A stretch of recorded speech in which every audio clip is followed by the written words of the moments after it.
GTA 6 leakers face major charges, Microsoft closes deal with Ubisoft, and the PSP is back. Well, not really. And so much more coming at you next. Crossfire.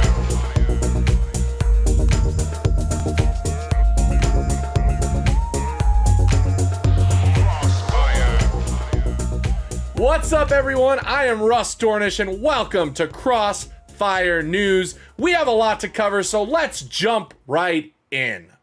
GTA 6, a game that all gamers are highly anticipating, had some test footage leaked last year. Now, two teenagers, part of hacker group Lapsus, are facing charges not only for the GTA leak, but also for hacking Uber and Nvidia in their most recent hacks. What's even more surprising is that one of the hackers' tool of choice was an Amazon Fire Stick. Both teenagers are from the UK and are in custody and will be charged at a later date sometime this year.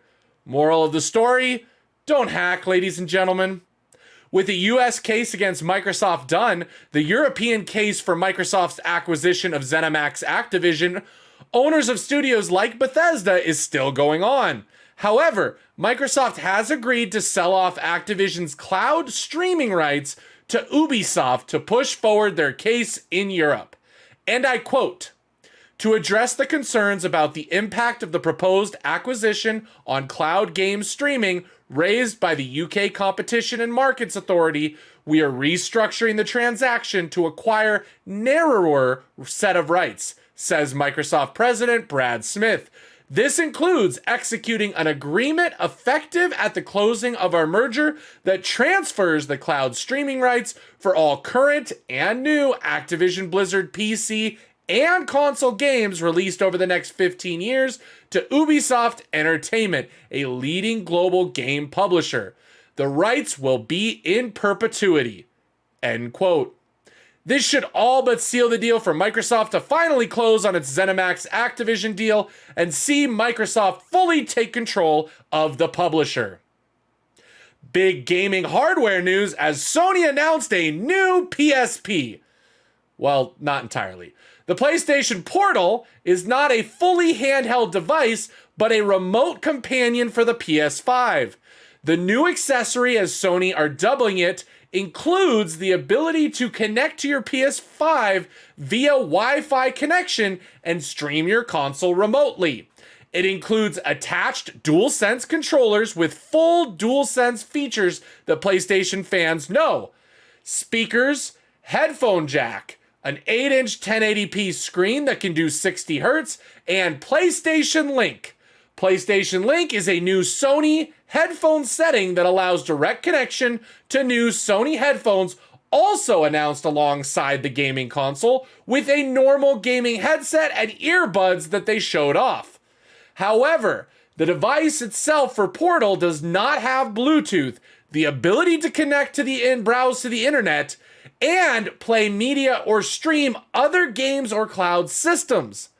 Priced at $199 in the US and releasing on November 15th, we will be getting our hands on the device November 15th, so look out for coverage. The major questions from gamers is, who is this really for? Do Sony expect to lose money on this pretty much beta testing device? Let us know your thoughts, and will you be picking up one in the comments down below?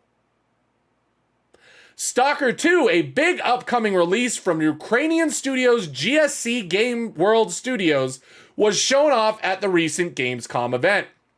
It was also revealed that the long-developed game, which has been affected by the war in Ukraine, will release sometime in Q1 of next year. The game is set to be a Microsoft Game Pass exclusive that many fans can't wait to get their hands on.